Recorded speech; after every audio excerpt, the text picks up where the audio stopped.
Fa ny miarabantsika manaraka ity fifampizarana amin'ny teny malagasy ity indray a.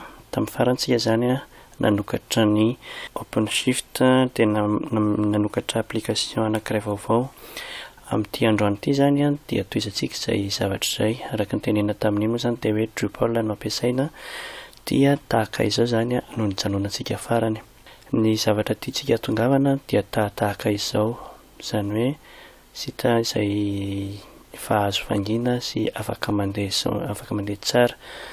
Io zany atongavantsika androany aorianan'ny fampianarana ity. Alohan'izany a dia ny mpanohana an'ity vidéo ity androany ity dia ny .mg izay afaka mampiatrano site sy manome nom de domaine raha ohatra zany ka hoe manana fitiahaka nom de domaine sady ianao dia azonao ampiasaina, azonao resahana ny ao amin'ny .mg mifandray amin'izareo dia avy eo ampidirina ao amin'ilay efa nataontsika tamin'ny farany ao amin'ny OpenShift. Izay zany momba an'iny fa hiditra amin'ny lesona avy hatranintsika. Ity zany ny farany hitantsika ny site andrana. Voalohany indrindra aloha zany a efa tao amin'ny OpenShift tamin'ny farantsika dia afaka manana mot de passe sy nom d'utilisateur. Dia ny hitantsika tamin'izay dia hoe admin dia nisy mot de passe nomeny teo samy manana ny anazy. Dia ampidirina zany iny dia avy eo tafiditra. Dia ohatran'izao ny site andrana amin'ny voalohany. Ny zavatra ataontsika voalohany satria amin'izao fotoana izao zany dia amin'ny teny anglisy manontolo izy. Zavatra ataontsika voalohany zany dia hanovana azy amin'ny teny izay fantatsika mora azontsika, teny frantsay zany na koa malagasy. Frantsay moa zany tiantsika bazin'ity site ity. Fa azo atao ihany koa mampiditra ny teny malagasy eo aminy. Dia alohan'izany rehetra zany dia azavaiko fohy hoe aiza ny fampidirana ny zavatra ao anatin'ny Drupal satria ny Drupal zany nisy ity site vita ity dia site standard zany hoe ohatran'ny hoe tomobile anankiray izay mbola tsy misy ninina, tsy misy option ninina. Raha ohatra zany ianao ka izany hoe mandeha izy, mandeha afaka tonga dia mandeha. Fa raha ohatra ianao ka hoe ampiditra loko dia manome akanjo vaovao zany, manome haingony. Raha ohatra indray koa ianao ka hoe ampiditra maneno ohatra, ampiditra autoradio dia mampiditra module indray izay. Raha ohatra ianao ampiditra enjoliver tsaratsara koa dia mampiditra module izay, izany hoe ilay site zany skelety mandeha fa izany hoe raha tianao tsara kokoa izy dia mila ampidirana module izay teneniko izay hoe module izay zany dia ato no misy anazy. Ity ambony ity ireo zany ny module efa misy. Fa ny zavatra ankoatran'ireo zany izay tianao hanatsarana ny site dia azonao ampidirina. Dia reto koa na dia reto ary zany dia misy ny efa misy fa mbola tsy activé. Dia izay zany nataontsika aloha amin'izao voalohany izao mba ahafahana mampiditra an'ilay teny frantsay ao anatiny, izany hoe mandika ny teny teny frantsay dia mila miactivé module efa ato isika ary mila mampiditra module vaovao. Ny module activé ny efa ato anatiny dia ity hoe local ity, mandeha ordre alphabétique ilay izy dia ity hoe local ity. Io zany aloha ny activéko voalohany satria io dia ahafahana migérer ny resaka langue io izy ankoatra ny anglisy. Dia activéko zany iny dia avy eo manao save configuration, izany hoe rehefa mampiditra module vaovao dia tsy maintsy enregistrena iny mba ho activena. Dia manao hoe save ihako zany iny. Dia tafiditra zany iny izay dia avy eo ny module anankiray indray dia hoe language update. Izay zany tadidio tsara zany aloha voalohany indrindra local, fa ilay local iny zany efa ato anatiny. Fa ny module anankiray ampidirina indray dia natao hoe language update. Dia mila mitady amin'ny Google ako hoe Drupal language update. Dia ity voalohany ity localization update zany iny zany nalaitsika. Dia ny ankamaroan'ny module zany izay alaina amin'ny Drupal dia azo atao hoe azo antoka. Dia satria tsika mampiasa Drupal 7 dia ity farany ambony ity version Drupal 7 ity zany izay natao amin'ny Drupal 7, izany hoe rehefa misy 7 atao alohany dia io no ampiasaina. ka ny ilaitsika dia ity hoe download ity. Io zany misy fomba anankiroa hakana n'ity fichier ity satria io zany ilaitsika installena amin'ny site. Fomba voalohany dia téléchargena atao amin'ny ordinateur izy dia avy teo ampidirina, ary fomba faharoa dia liena ity lien ity dia avy eo ampidirina. Zany hoe mila mampiditra n'iny module izy antsika, iny zany le tenentsika hoe zavatra ohatra hoe autoradio, zany ahafahan'ilay site mampiasa teny maro. Dia fampidirana module externe, zany module avy any ivelany ohatran'iny dia tsindrina, zany hoe atao module 1 dia avy eo tsindrina ty hoe install ny module ity. Rehefa miteny frantsay moa zany dia mety hoe installer un nouveau module, dia tsindrintsika install ny module iny. Ny ilaina zany rehefa ampiditra module vaovao dia na ny URL, zany hoe na ny adresse misy an'le module izay efa aseho aneto, ohatra hozy izy ohatran'izao, na le fichier an'le module mihitsy izay efa téléchargena dia ampidirina aveto indray izy. Zany hoe izay zavatra dia azontsika atao aveto araka ny teneniko teo. Raha ohatra zany tsika ka nandeha ato amin'ity hoe localization update ity dia ity ny fichier ilaitsika satria version farany maintsomaintso izay conseiller satria misy version hafa, misy version dev, ity version stable ity dia na ty tsindrintsika dia enregistretsika, iny zany izy, dia avy eo ampidirina ato, izay zany ny anankiray, na alaitsika ty lien URL ity, zany hoe copier l'adresse du lien dia colletsika eto. Izay zany ny ataoko amin'izao, izay moramora kokoa, dia avy manao install ako.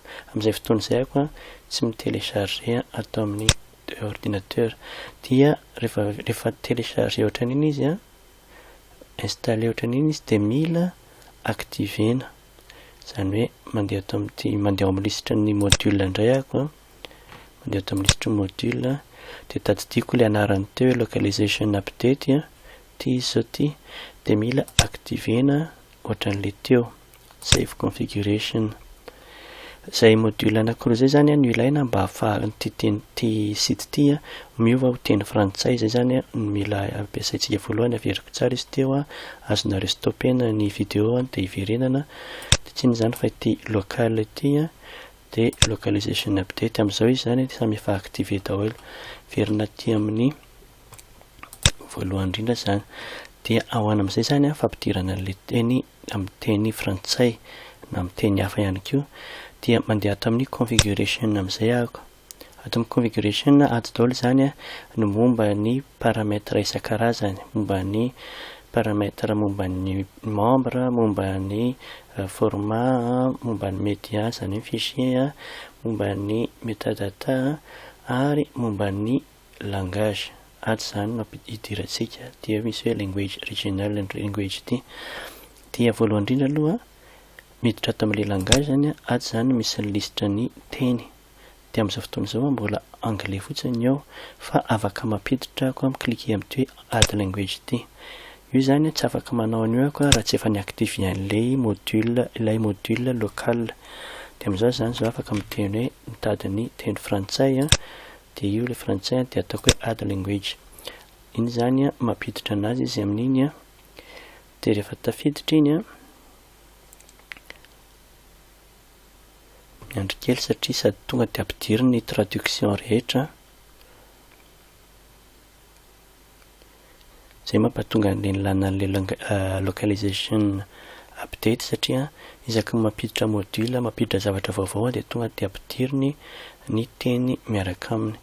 Dia mampiditra koa ako, afaka mampiditra koa ako hoe malagasy, indrisy fa malagasy dia mbola tsy feno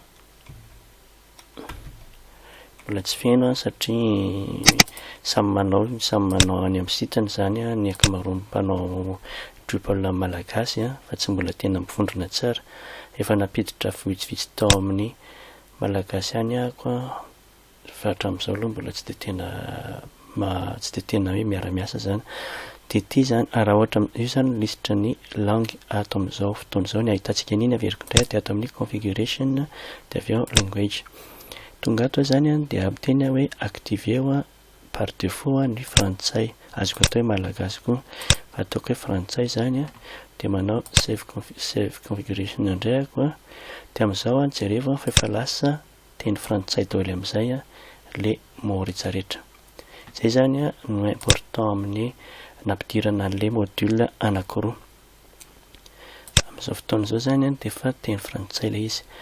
Iny amin'izay zany zavatra manaraka ho ataontsika dia ny ampiditra momba ny contenu. Vita zany zay aloha ny resaka configuration dia ampiditra momba ny contenu amin'izay zany tsika.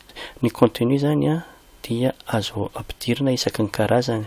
Amin'ny vao misokatra izy dia misy karazana contenu anankiroa na type de contenu anankiroa efa omeny par défaut, dia tsy ninona zany par défaut izy zany hoe mbola azo ovaina, dia tsy ninona zany fa ny page basic page na hoe page basique sy article. Jerentsika momba an'izay raha mandeha atao amin'ny structure zany mahitana momba an'izay. Tsindritsika zany hoe structure eto ambony ity dia atao amin'ny structure misy ny resaka maro momba ny structure ny site izay mbola ho tenentsika rehefa avy eo, fa ny mahalianantsika zany amin'izao dia ny hoe type de contenu ity izay.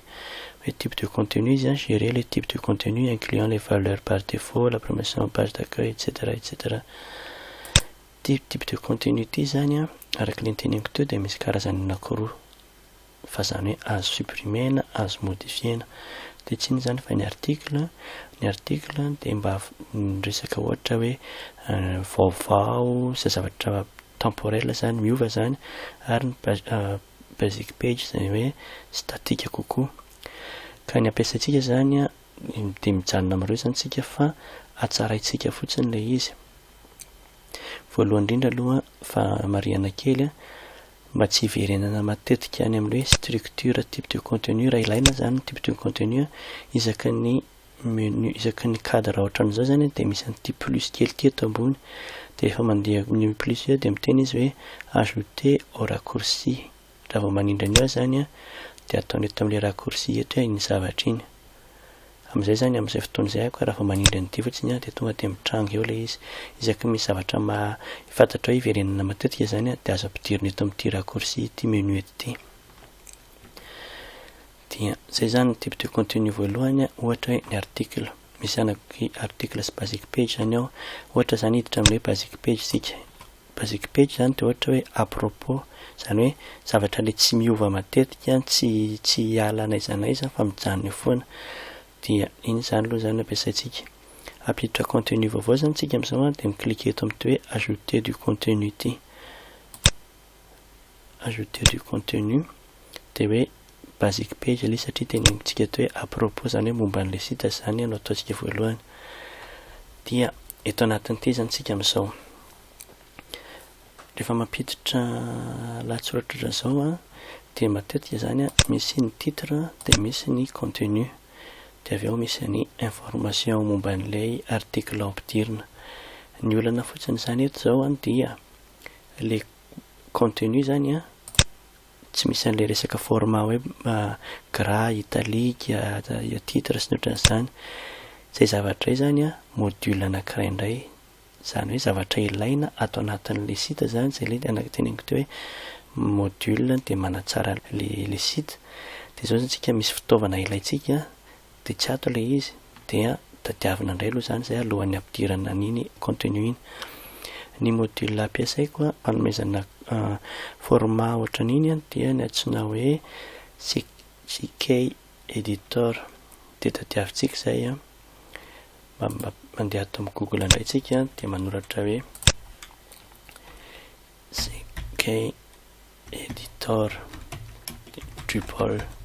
Tsy maintsy tsika mampiasa Drupal zany dia Drupal CK editor dia io voalohany indrindra ilay izy dia jerevy tsara itony titre CK editor UCB HTML editor atao anatin'ny Drupal project ihany. Dia ohatran'ilay teo ihany ity zany no ampidiritsika. Zany hoe clic droite dia manao hoe copier l'adresse du lien na hoe télécharger dia avy eo miverina ato amin'ny site ako dia mandeha ato amin'ny module dia hoe ajouter, installer un nouveau module. Dia apetrako le lien tary dia avy eo manao installer ako. Zay installer zany izy fa mila activena indray ty lien hoe enable ty de aveo tadiaviko aiza le izy sike editor ty de activeko. Amin'izao fotoana zao zany tafiditra indray koa zany iny module anankiray zany hoe eny an-dalana zany ianao rehefa manao zavatra anankiray de mahita hoe tsy ampy ty zavatra ty fa mila ampidirina de mampiditra. De am'izay koa mazava ho azy tsy mampiditra zavatra tsy ilaina fa zavatra ilaina nampidirina. Anankitelo zany zay module anakiroa zany module nampidirisika manokana avy any ivelany de localization update sy ny sike editor. Dia rehefa mampiditra contenu zany am'izao ohatra apiditra le basic page teo dia io fa eo le fanaovana le mise en page. Dia mampiditra am'izay zany zao hoe à propos du site. De aveo mampiditra texte.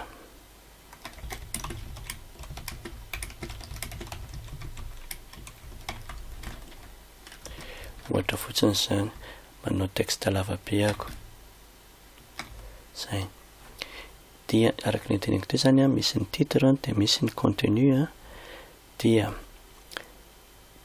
eto ambany eto sika am'izao misy ny option maromaro hoe paramètre du menu hoe atrango eo amin'ny menu ve ndika menu dia ity ambony ity le eto mitsipika eto ambony eto zany de atrango eto ve le izy raha ohatra ka atrango eo de manao hoe fournir un lien de menu de ina ny titre itrango eo ity de aiza misy anazy menu principal de point 0 zany hoe prioritaire ty priorité ty mety hoe 0 1 2 3 minitra zay ino zany mitranga. Information sur les révisions dingantsika fa tsy ilaina. Paramètre du chemin d'URL raha ohatra ilaina hoe inona ny apetraka fa avelatsika izy ho automatique. Paramètre de commentaire hoe afaka mametraka commentaire ve ny olona ouvert na fermé. Information de publication izy manoratra anazy. Option de publication publier ve izy promu raha ohatra zany ka mbola hoe vakiraoka zany mbola tsy tena izy de désactiver ny ty raha ohatra ka asio any amin'ny page d'accueil izy de activer ny ty raha ohatra ka ao anaty liste hoe izy tsy maintsy atao voalohany foana de activer ny ty. Vita zany zay azoko atao manao hoe aperçu na koa hoe enregistrer. Rehefa manao enregistrer zany de io le zavatra nampidiriko teo contenu voalohany anankiray amin'ny site zany io dia reto le menu. Rehefa manindry home koa de mitranga ty le amin'ny page fandraisana fa rehefa manindry le à propos du site koa de mitranga le à propos du site. De jereo tsara fa nisy olana zao teto satria nataoko 0 le poids zany hoe alohan'ny home mihitsy le izy de io zany azoko ahitsy zany hoe mandeha ato amin'le modifier koa zay zany fanovana tsindriny ty hoe mandeha amin'le texte ianao de tsindriny ty modifier ty de aveo miverina ato amin'le menu principal koa de teneniko hoe ataovy tsy atao 0 zany io fa atao 1 ny poids. Rehefa manao enregistrer ako dia mikisaketo izy ty zany zao ny poids 0 ty poids 1. Raha mampiditra zavatra afaka ataoko hoe 2 de lasa mitranga eto le menu raha ohatra zay ka asina menu fa afaka mampiditra zavatra hafa tsy mila menu koa ako.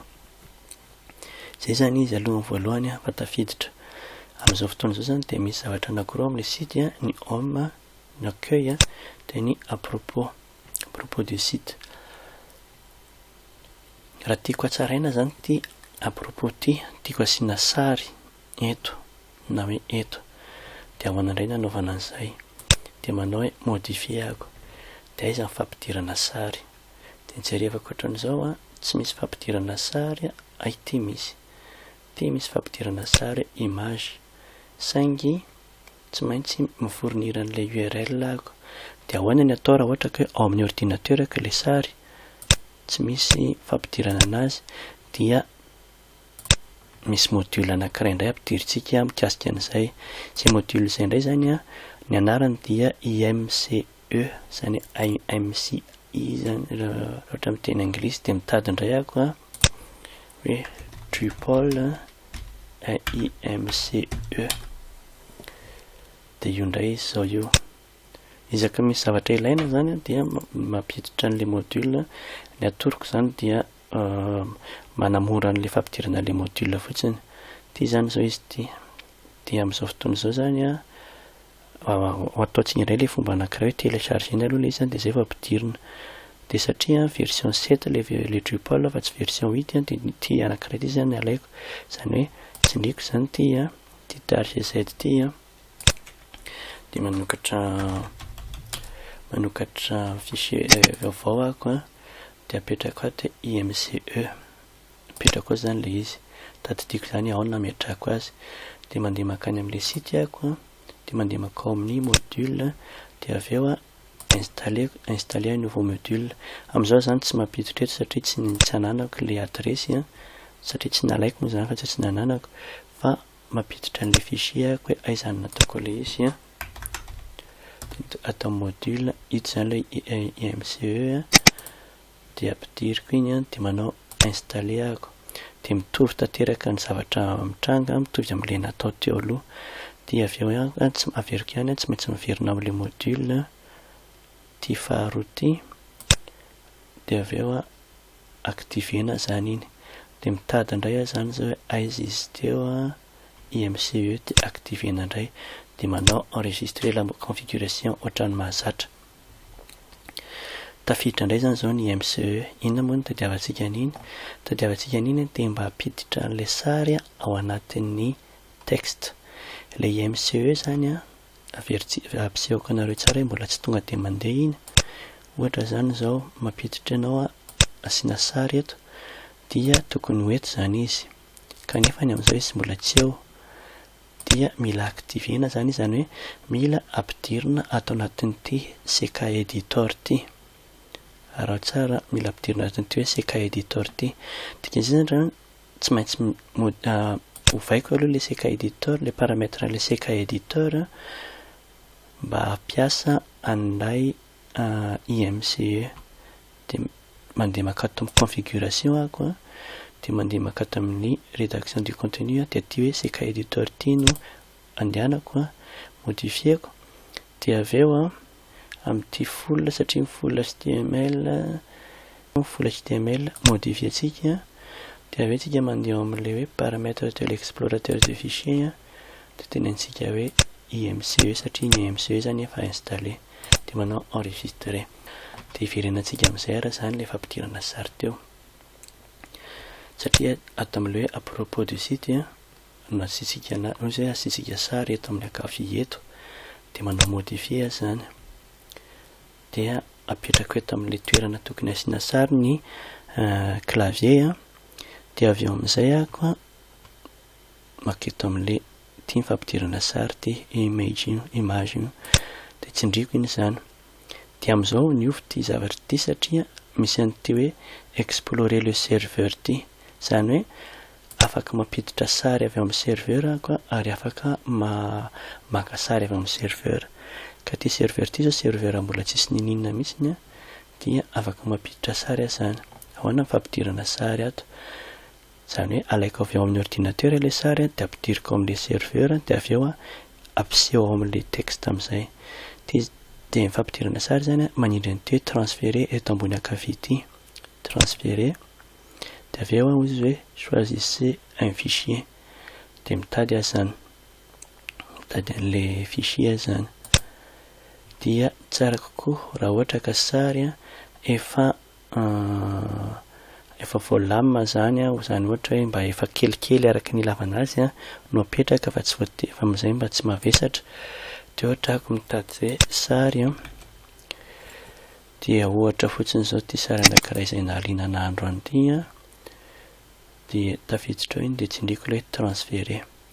Transférer amin'izao zany ako mampiditra azy ato anatin'ny serveur avy ato amin'ny ordinateur zany izy dia lasa amin'ny serveur idiko amin'izay ty.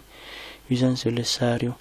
Izako mampiditra sary zany dia mitranga eto le izy dia anjarako amin'izay no misafidy hoe ty sary ty io zany le sary atrangany eto dia cliqueko ty insérer file ty, insert file.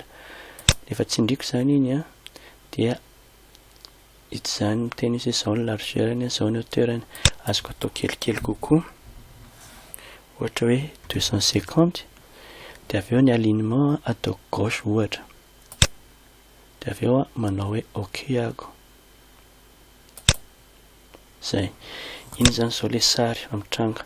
Rehefa manao enregistreako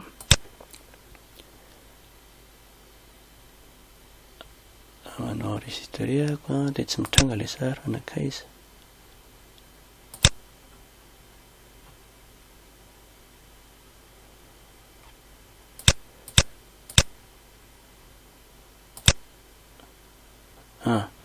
Zay zao zavatra anankiray rehefa manao enregistre, rehefa raha hitako teo zany fa raha vao filtre HTML zany dia tsy mitranga ny sary. Ka raha tiana hitranga zany ny sary dia mampiasa full HTML. Full HTML dia mitranga ny sary fa mbola azontsika hovaina iny rehefa avy eo. Zay zany zao ny anankiray tsy mitranga tsara araka ny tokony ho izy le sary fa nilahatra teto. Fa azontsika tsindriana le sary dia tsindrintsika atao amin'ilay sary dia ataontsika hoe gauche, averintsika amin'ilay gauche dia io izy io dia manao enregistreako dia ohatran'izao ny paoziny. Zay zany ny fampidirana sary amin'ny ankapobeny.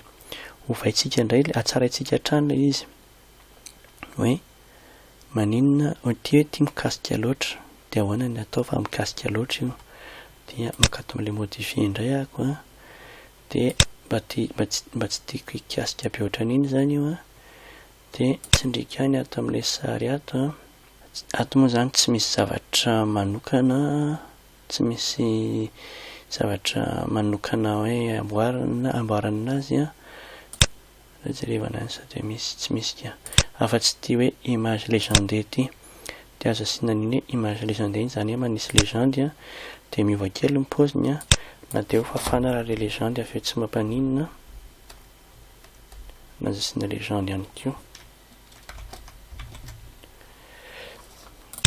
Dia avy eo afaka manao enregistre, jerena indray mivoakany. Zay. So izy mba miala kely, misy azo amboarina ihany iny rehefa avy eo. Zavatra fanamboarana an'iny tsotsotra koa angambany dia hoe hatsarainy ty CK editeur ty. Dia ohatran'izao zany ny hafarany raha amin'izao fotoana izao. Araka ny teneniko teo mbola azo amboarina betsaka ny fanatsarana azo atao. Fa amin'izao zany dia misy hoe home dia misy hoe à propos du site. Dia ny anjamantsika manaraka indray zany dia mampiditra contenu vaovao. Zay ataontsika hoe article ohatra. Satria teo isika napiditra nanao basic page dia manao article indray.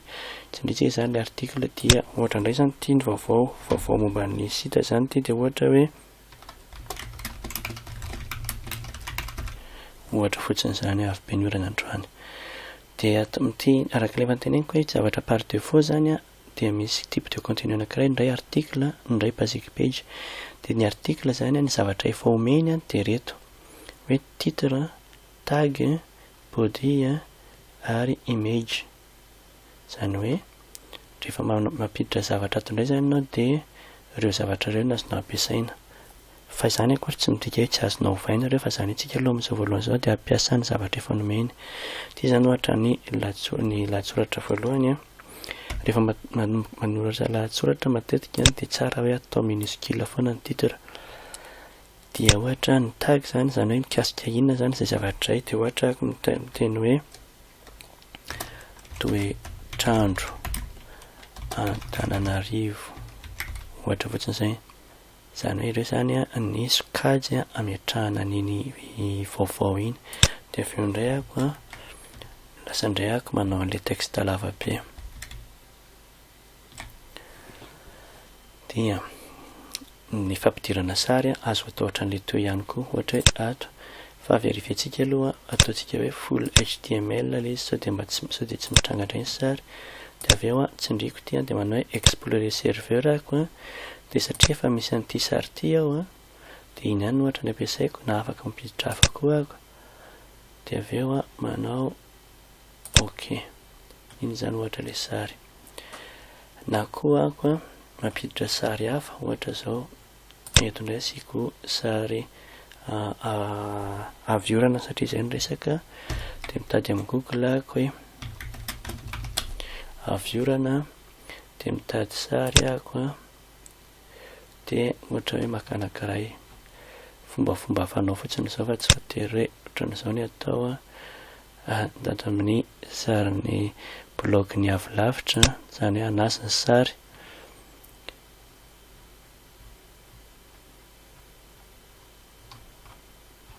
anasiny sary indramitsika fotsiny dia ataoko hoe view image dia avy eo enregistreko zao ny atao hoe mangalatra sary dia apetrako hoe enregistré dia io zany sary tiako apetraka rehefa avy eo dia miverina atao amin'ny miverina atao amin'ilay site ahako dia tsindriko ty sary ty dia ampidiriko ao amin'ny serveur zany io transféré choisissez un fichier dia napetrako amin'ny module izy teo dia iny transféreko dia io zany le sary dia azoko atao indray insert indray io tsy hovaiko ty largeur ty asiako légende ihany le izy dia manao ok ahako amin'izao indray zany tsy novaiko le largeur fa eto ako afaka manova ny largeur zany hoe misy an'ity point carré maintimainty dia raisiko dia ataoko ohatran'izao dia iny zany izy ao dia mety mitendray ako hoe ataovy amin'ny sisiny ataovy ampovoany zay ohatra dia kokoa azoko atao hoe ataovy ampovoany ohatra zany zay dia tsy mametraka sary eto amin'izao fotoana izao fa ametraka rehefa avy eo amin'ity indray zany tsy asiako menu satria vaovao ty dia tsy mila menu ahako fa zavatra mbola azo tadiavina izy rehefa avy eo fa tonga dia ataoko hoe enregistré zay iny zany ny texte anankiray misy lohateny misy mpanoratra anazy misy ny sary misy ny lahatsoratra misy sary anankiray misy lahatsoratra dia reto ambany reto le tags zany hoe le skajy tsy rehefa tonga dia efa azo tsindrina le izy amin'izao zany ako raha iteny hoe aizany aizavy ny vaovao misy resaka Antananarivo dia tsindriko ty dia mitranga daholo le izy zay zany mahatsara an'iny zay zany ny fampidirana momba ny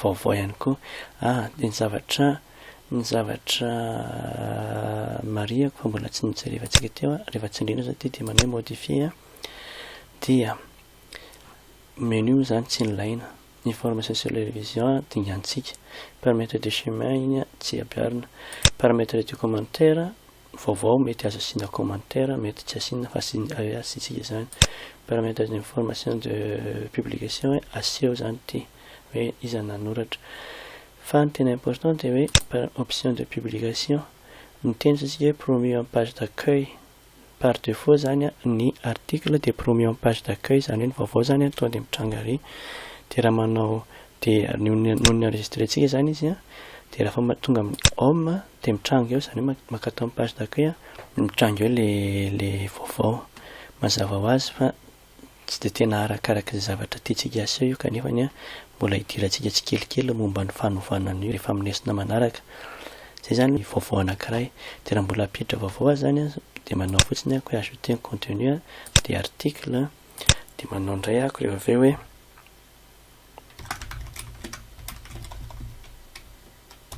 resaka hoe valala ohatra dia miteny indray ako hoe valala dia aiza indray zany ao Antananarivo ihany dia ao manomboka fotsiny hoe any dia mitranga daholo ny sokajy efa misy ao dia ampidiriko dia apetraka indray le vaovao dia avy eo ohatran'le teo ihany mitady sary any amin'ny Google indray tsika hoe valala